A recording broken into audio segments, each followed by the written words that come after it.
How long have you been trying Kegels and quietly wondering why nothing changed? Maybe you tried them for a few weeks, maybe longer. You put in the effort, you were consistent, and then you stopped because the effort didn't seem to connect to any result. Kegels didn't fail you. Nobody taught you how to do them correctly, and that distinction matters more than you know. Here is the truth I want to anchor this entire conversation in. The men I see in my practice who tried Kegels and saw no result, almost without exception, were targeting the wrong muscle groups in the wrong sequence without understanding what these exercises are actually designed to do. Not slightly off, fundamentally off. And the gap between wrong and right is the difference between years of frustration and genuine, measurable change. What we are going to do today is close that gap completely. Let me start with something that I find genuinely freeing for most men once they understand it. Erectile dysfunction, changes in erection quality, firmness, or reliability, is not, in many cases, simply a cardiovascular or hormonal problem. In a significant number of men, it is a muscular problem, and muscular problems respond to targeted, intelligent intervention. Here is the biology, simply stated. When an erection occurs, blood flows into two sponge-like chambers inside the penis, the corpora cavernosa.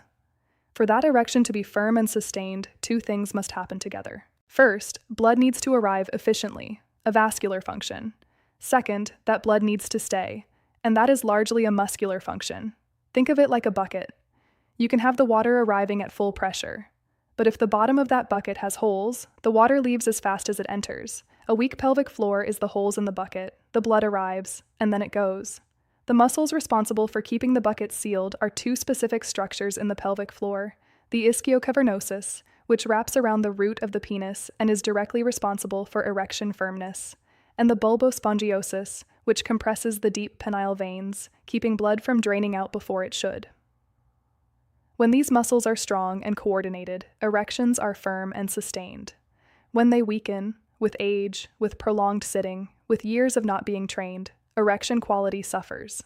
Not because the heart is failing, not because the hormones have collapsed, because the muscular valve has lost its grip.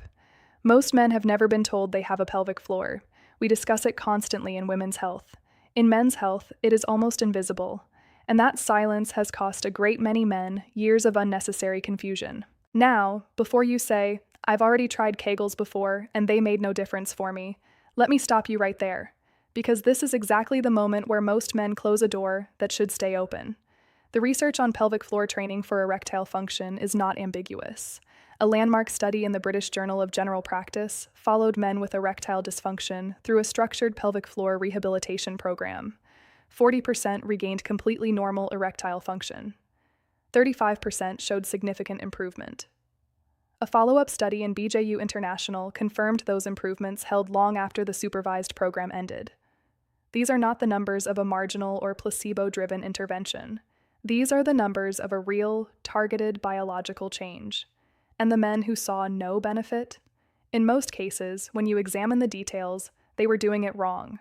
Wrong muscles, wrong sequence, no guidance. On what correct actually feels like. That is exactly what we are correcting today. Step 1. Find the right muscles. This is where the majority of men fail before they even begin, and it is the most important step because everything that follows depends on it. Here is the most reliable way to locate your pelvic floor.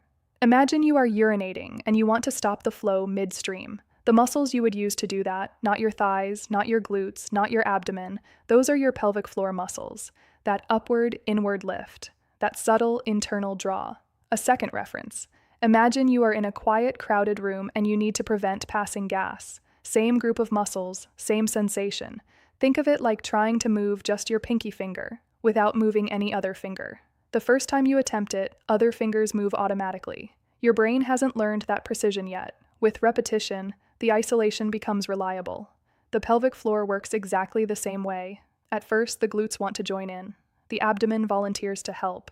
Your job is to gently redirect and find just the lift. Practice this before anything else. Lie on your back, knees bent, feet flat on the floor. Let everything relax. Your jaw, your shoulders, your belly, your glutes. Exhale slowly, and as you do, find just that internal lift. Nothing else moves. If you feel your buttocks squeezing, you have lost the isolation. Soften them and try again. Spend time here. The foundation is the isolation. Without it, you are reinforcing the exact patterns that have produced no results. Step 2, the contraction-hold-release sequence. Once you can find and isolate the correct muscles, you are ready to train them. Here is the sequence, exactly as I teach it in clinical practice. Lie on your back, knees bent, feet flat, body fully relaxed. Take a normal breath in. As you exhale, gently but deliberately contract your pelvic floor. That upward, inward lift from step 1. Hold that contraction for 3 to 5 seconds. You should feel clear engagement, not strain, not effort, just presence. Then slowly, over 3 to 5 seconds, fully release. That release is not an afterthought, it is half the exercise. What you are teaching your pelvic floor is not just to contract, but to fully let go. To achieve both strength and range of motion. A muscle that can only tighten and never fully relax becomes a different kind of problem. A chronically tense pelvic floor can actually contribute to pelvic pain, urinary urgency, and difficulties with sexual function. We are building coordination, not just force. 10 repetitions, that is 1 set. At this pace, full holds, full releases, it takes approximately 3 minutes. Here is what must not happen during this exercise: holding your breath. This creates abdominal pressure that works directly against the pelvic floor contraction. Let your breath flow naturally throughout. Squeezing your glutes. If your buttocks are contracting, the exercise has shifted away from the pelvic floor. Consciously soften them before every single repetition. Rushing the release. This is the most common error I see. Men contract with focus, hold reasonably well, and then snap the release in half a second and rush to the next repetition. Slow the release down. Count it out. That is where the neuromuscular coordination lives. Bracing the abdomen. A gentle pelvic floor contraction does not require abdominal effort. If your belly is hardening, you are over-recruiting. Before I give you step 3, the progression layer that makes this sustainable and genuinely effective over time, if you found this kind of honest, step-by-step clinical guidance valuable, I'd ask you to subscribe to this channel. Every week, we cover the topics most men never receive a real answer to. That is what we are here for. Now, let's finish what we started. Step 3, progress and integration. The first 4 to 6 weeks are about building the foundation, finding the muscles reliably, developing basic strength, and making 3 minutes a daily habit. That is the only commitment I am asking for right now.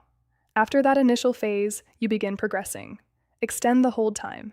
Instead of 3 to 5 seconds, work toward 8 to 10 seconds per contraction, with a full equivalent release each time. You are now building sustained endurance, the capacity to maintain a contraction, not just briefly, but over a meaningful duration. This is what translates into erections that not only achieve firmness, but hold it. The next layer of progression is positional. Initially, lying down is ideal. Gravity is not a factor, and isolation is easier to maintain. Once you have reliable muscle control, begin practicing in other positions: seated at your desk, standing while you brush your teeth, walking. Eventually, the goal is for these muscles to engage reflexively, to respond automatically when the moment calls for it, without conscious direction, like a trained reflex, not a deliberate effort.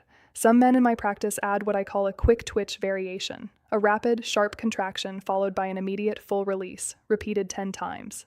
This targets the fast twitch fibers within the pelvic floor, which respond differently than the slow twitch fibers that longer holds primarily train. Both are relevant to erectile function. A comprehensive program over time addresses both. Here is the biological timeline I want you to hold on to. Weeks 1 through 4, neuromuscular connection. You are teaching your brain to find and communicate accurately with these muscles. You may not feel dramatic change yet. That is completely normal. The adaptation is happening below the surface. Weeks 4 through 8, genuine strength begins to develop. The engagement becomes easier. Isolation becomes more natural. Weeks 8 through 12. Men typically report the first noticeable changes in erection quality: improved firmness, improved sustainability, improved reliability. The men in my practice who commit to this consistently, not perfectly, but consistently, come back and tell me it was the simplest and most impactful thing they had ever done for their sexual health. More than one has said quietly that they wished someone had explained this to them 20 years ago. I've watched it happen for thousands of men, and I believe you will see it happen too. Pelvic floor training is powerful, but it works best within a broader foundation, and I would be doing you a disservice if I didn't take a few minutes to widen the picture. Erectile function is one of the most honest windows into a man's overall physiological well-being. The blood vessels that supply the penis are among the smallest in the body. I think of them like the narrowest pipe in a plumbing network. The place where any reduction in pressure, any buildup of resistance, shows up first. What registers there is a preview of what is happening in the larger arteries, often years before those vessels become symptomatic elsewhere. This is why erectile changes in a man in his 40s can sometimes be an early signal of cardiovascular disease developing in the background.